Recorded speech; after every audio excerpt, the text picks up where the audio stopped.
Matter మాట్లాడుకుంటున్నారని బాగా అర్థమవుతోంది. ఏమై ఉంటుంది? అన్నయ్యకి ఇలాంటి వాళ్ళు ఎలా పరిచయం అవుతారో ఏమిటో. చెప్పండి, మా అన్నయ్య చనిపోయిన విషయం ఎందుకు దాచారు? నీ తపస్సుకి భంగం కలగకూడదనే నీతో చెప్పలేదు మాధవి. ఆ విషయాన్ని మేమెందుకు దాచామో ఇప్పుడు దానికి ప్రయోజనం లేకుండా పోయింది. నువ్వు తొందరపడ్డావేమో అనిపిస్తోంది.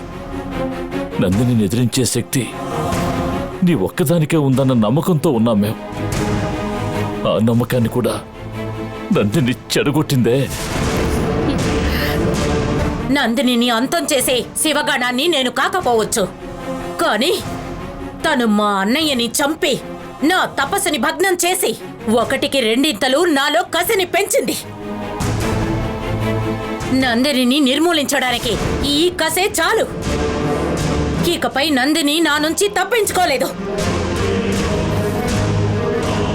నందిని అంతం కోసమే మేము ఎదురు చూస్తున్నాం. నువ్వే నందిని అంతం చేయాలి. నందిని మా అన్నయ్యని చిత్రవద చేయడం, ఊబిలో ప్రాణాలతో పాతిపెట్టి చంపడం అన్నీ తెలుసుకునే వచ్చాను.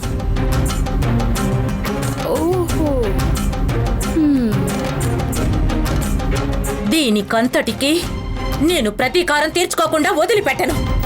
చూద్దామే. ఏమై ఉంటుంది? నందిని విషయంలో మేము నీ మీదే నమ్మకం పెట్టుకున్నాం. అన్నను పోగొట్టుకుని నువ్వెంతగా బాధపడుతున్నావో మేము అర్థం చేసుకోగలం.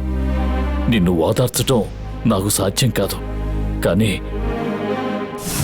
నువ్వు ఈ బంగ్లాలో ఉంటే మంచిదనిపిస్తోంది.